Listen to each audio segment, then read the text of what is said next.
I don't know what'll get there. I'd like to do a 10 million pool next year. See, I think it's going to be a lot easier to get money, sponsors, all this stuff. We proved it. Year two, you really prove it, and then you got something. I've invited 2 people so far. They both said yes. I don't know how serious the yeses are. Caitlyn said yes. Kaya Trump said yes. Those are my 2 that I've asked. Whether push comes to shove and those 2 are available and do it, All right, so Caitlin Clark just greenlit an offer from Dave Portnoy, and it's a move so massive it's causing absolute chaos throughout the WNBA. And I'm not talking about some minor sponsorship agreement in a power play that has league officials completely freaking out. Caitlin Clark accepted an invitation to compete in Dave Portnoy's gigantic internet invitational golf tournament. Now let's be totally clear on what this actually is. This isn't some small-time charity game that gets a couple of thousand people watching the live feed. We're talking about a competition that commands an incredible 20 to 25 million views, with its sights set on a possible $10 million prize pool. So as the WNBA stumbles around, apparently incapable of figuring out a strategy to market the biggest star in its history, Portnoy just waltzed in and already has her committed for the following year. You can practically sense the rising tide of fear inside the league's main offices, right? So I have to ask you, because this really gets to the heart of the matter. Should Caitlin Clark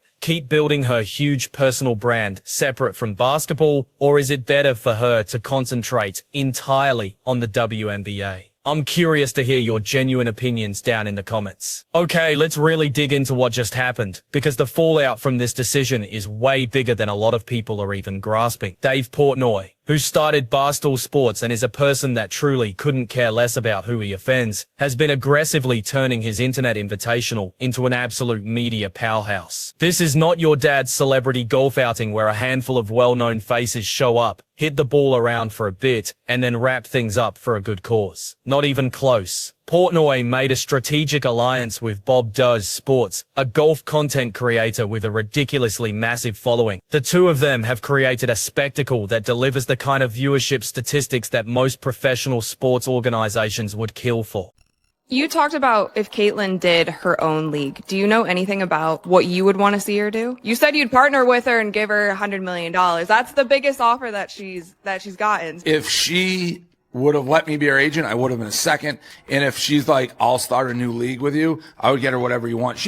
I don't think she'll ever do that. Like, I talk with her never about that stuff. She has State Farm, Nike, Gatorade. Those are like blue bloods. Ryan's a Tom Brady in a way. Like, very rarely, if ever, publicly says anything that like should cause any waves. She's kind of like been a good trooper for the Fever and the league. So I think she wants to make the WNBA work. I think she grew up wanting to play in it, but you have to have a certain personality. Like, I think if she truly was like, I'm out of here, I'm starting my own league, she'd have people lining up, including myself, and she would put the WNBA out of business. I really do believe that.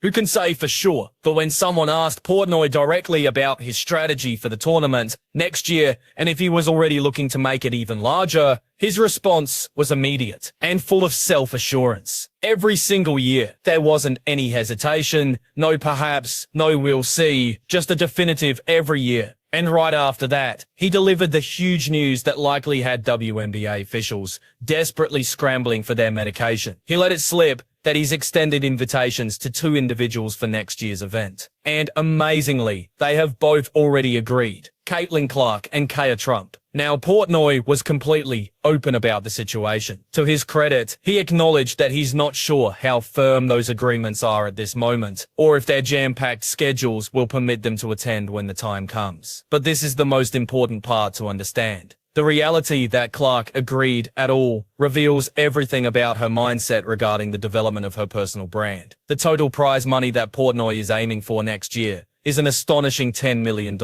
Just let that number register. A $10 million purse for a golf event that includes internet stars, pro athletes, and various other famous people. And this is the detail that should send a wave of terror through the WNBA. If Caitlin Clark actually follows through and appears at the tournament, corporate sponsors will be literally tripping over one another, with open checkbooks to pour cash into this thing. Her participation by itself guarantees enormous viewership, huge social media buzz, and non-stop, extensive media coverage. This is the very same celebrity influence the WNBA appears hell-bent on devaluing at every turn. The whole situation really began at the Aneka Pro-Am, where Clark took part with a full lineup of other celebrities at Pelican Golf Club. We covered that tournament in detail on this channel, discussing how Clark single-handedly demolished attendance and viewership numbers, how the LPGA gave her the royal treatment with a full red carpet welcome, and how the stark difference with the WNBA's handling of its top star was impossible to ignore. Well, it's a safe bet that Dave Portnoy was watching all of this very, very carefully. He saw the incredible statistics, felt that amazing energy,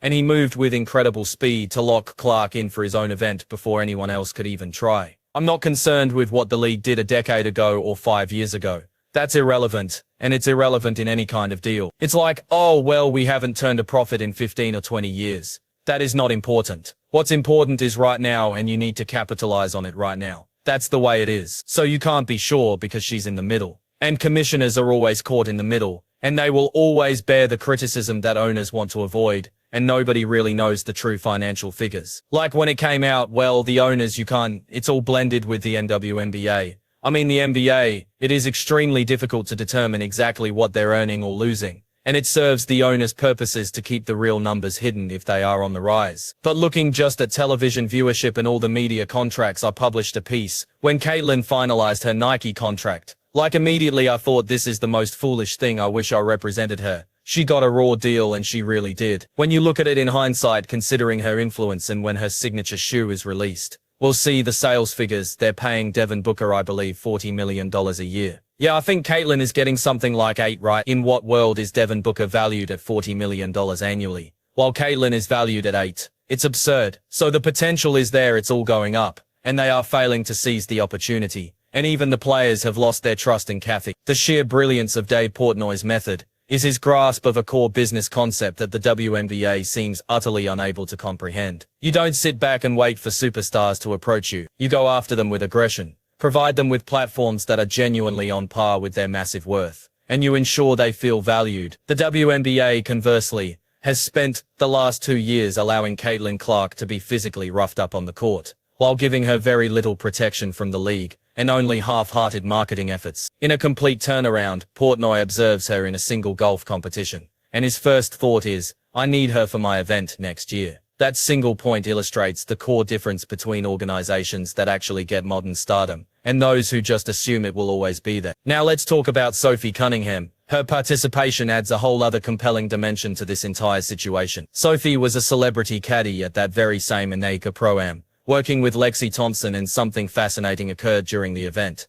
People began to take note of her golf swing. For an athlete who said she hardly ever plays, Sophie displayed a raw ability that got a lot of people talking, and it now appears she's taking steps to nurture that untapped skill. On her show Show Me Something, which she hosts with reality personality Wes Wilson, Sophie made a statement that ties right back to Clark's own golfing path. She mentioned that she believes she has genuine talent in golf, and intends to begin playing it far more seriously. She explained that her usual escape has been the pool or the beach, whereas Clark's escape is golf, but after their amazing time at the Aneka, Sophie wants to get involved. And this is the quote that is really significant. I think me, her, and Lexi are gonna go and play a little bit more, because we had fun, we had a blast, it was so nice, just a completely different vibe than basketball, it was cool. Just consider that his 3 teammates from the Indiana Fever, connecting over golf in the off-season, building strong team chemistry away from the intense demands of basketball, and possibly generating content opportunities that will grow their own brands well beyond the WNBA's very narrow reach. Sophie's podcast journey is also quite telling.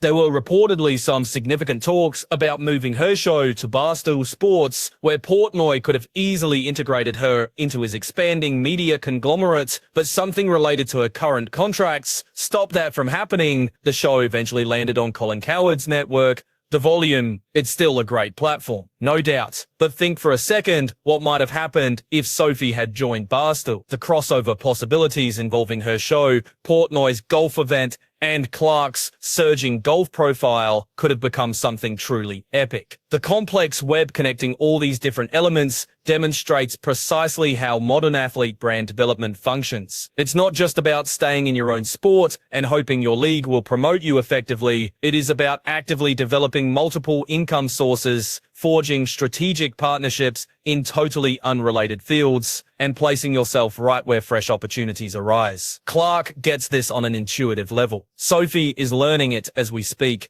and the WNBA is just observing from the sidelines, apparently confused as to why its athletes keep achieving huge success without the league's involvement. And speaking of success outside the WNBA, let's contextualize Portnoy's viewership data. He stated that the Internet Invitational attracted somewhere between 20 to 25 million views over about a month. In contrast, most WNBA regular season games have trouble getting over 1 million viewers. The league's most anticipated games, including those with Clark, might reach 2 or 3 million on a very good day. Portnoy is creating 10 times that amount of interest with a golf tournament starring internet celebrities, and now he is adding the single most famous name in women's basketball to next year's roster. The numbers here are just devastating for the WNBA. There's really no other way to describe it. Their top star creates more conversation and excitement by playing a round of golf with the guy who started Barstool Sports than she does playing in actual games within her own league. And let's be straight, that is not on Caitlin Clark.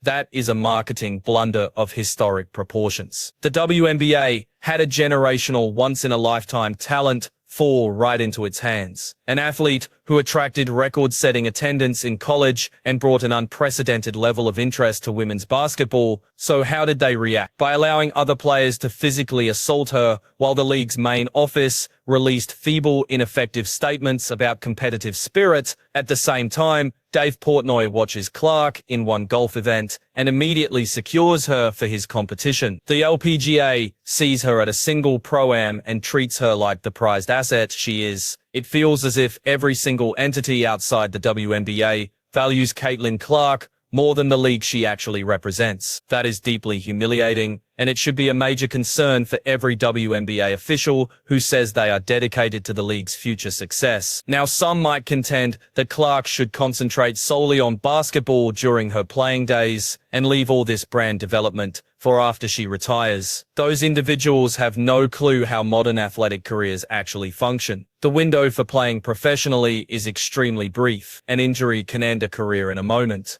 Public interest is notoriously unpredictable. You establish your brand when you are popular, when people are paying attention to you, and when chances are presenting themselves. Clark is incredibly popular right now. People are focused on her right now. The opportunities are appearing right now. It would be utterly foolish to delay. The golf connection in particular is brilliant for a number of important reasons. First, it's a sport that has huge appeal across different audiences, particularly with the exact audience that sponsors will pay top dollar to reach. Second, it has a very minimal risk of injury compared to basketball, allowing Clark to take part without threatening her main career. Third, it opens up limitless content possibilities that bring her to totally new fan bases. Fourth, it lets her forge connections with influential figures in media and business who can provide opportunities that basketball alone never would. Fifth, and this could be the biggest point of all, it's something she truly loves, which makes her involvement seem completely natural instead of manufactured. That authenticity is more important than many people think. When athletes engage in brand deals or make appearances that seem phony, the public can spot it instantly. Clark's participation in golf seems authentic because she has a genuine passion for the game. She's been playing for a long time. She's quite skilled at it, and her sheer happiness is clear whenever she's playing. That genuineness results in a type of engagement that companies simply cannot create on their own. Sophie Cunningham discovering all this at the same time as Clark opens up exciting new avenues for the Fever as a team. 3 teammates connecting through golf, producing content together, and building chemistry away from basketball is the exact kind of natural team culture that leads to championships and builds a dedicated following. Other WNBA teams ought to be looking at what Indiana is creating and wondering why their own athletes aren't generating similar chances. The Portnoy invitation also indicates something extremely significant about Clark's expanding influence in the wider sports media world. Dave Portnoy doesn't invite people to his events out of necessity. He invites them because they contribute enormous value. His invitation to Clark is a clear recognition that she has emerged as one of the most valuable names in all of sports, not just women's sports, all sports. That difference is vital because it demonstrates that Clark has broken free from the restrictive labels that organizations frequently attempt to place on female athletes. When Portnoy discusses creating a $10 million prize pool for the following year, he is not just dreaming, he is being strategic. He understands that Clark's involvement guarantees a level of sponsor interest that easily supports that kind of prize money. He is aware that viewership numbers will go through the roof if she participates. He knows the media attention will be non-stop because everything Clark does becomes a headline. He is not doing her a favor with this invitation. He's making a smart business move that is advantageous for them both. That mutual advantage is precisely what the WNBA repeatedly fails to grasp. Their association with Clark ought to be mutually beneficial. She provides them with viewers, ticket sales, and income. In return, they should offer her safety, top-tier marketing, and a salary that truly reflects her worth. Instead, the dynamic has felt entirely unbalanced, with Clark delivering immense value while the league gives back very little. Other organizations notice this obvious discrepancy and are moving to seize the value that the WNBA is squandering. The implications for free agency are also worth thinking about. Sophie Cunningham has a major choice to make soon about her professional future. If she is developing off-season businesses and brand deals that are connected to her teammates on the Fever, it provides a strong motivation to remain in Indiana that extends well beyond just basketball. Athletes are increasingly basing their career moves on the total package of opportunities, not solely on their contracts. The Fever, by nurturing an atmosphere where players can develop their brands alongside their basketball careers, is gaining a significant advantage in recruitment. This all leads us back to the main idea. Caitlin Clark agreeing to Dave Portnoy's invitation is one more instance of her creating incredible value entirely outside of the WNBA's influence. She is not waiting for the league to market her correctly. She isn't just hoping they will one day acknowledge her value. She is proactively making her own chances, collaborating with individuals who actually appreciate her worth, and constructing a personal brand that will flourish no matter what the WNBA does or fails to do. The fear in those league offices should be extremely real, not because Clark playing in a golf tournament is a direct threat to them, but because it clearly shows just how easily their biggest star can create enormous interest without their help. Every successful brand move Clark makes outside the WNBA is a harsh reminder of the opportunity the league loses by persistently devaluing her. Every record she sets at a golf event is a headline that could have been about basketball if only the league had managed things better. Portnoy demonstrates a crucial point with this single invitation. The market for Caitlin Clark goes far beyond basketball, far beyond women's sports, and far beyond anything the WNBA has ever conceived of. And he is ready to spend top dollar to tap into that market, while the WNBA is busy debating salary caps and labor agreements. Clark agreed to Portnoy's offer because she gets what the WNBA refuses to see. Her value is greater than just basketball, and intelligent partners will pay to be part of it. While the league discusses how to manage their golden goose, everyone else is already getting in line to work with her. Portnoy got her commitment with a single chat. The WNBA has had her for months and still seems completely lost. If this analysis showed you exactly why Caitlin Clark continues to dominate outside of basketball, do me a solid and hit that like button and subscribe. We are following every single development in this ongoing saga. And trust me, you are not going to want to miss what comes next.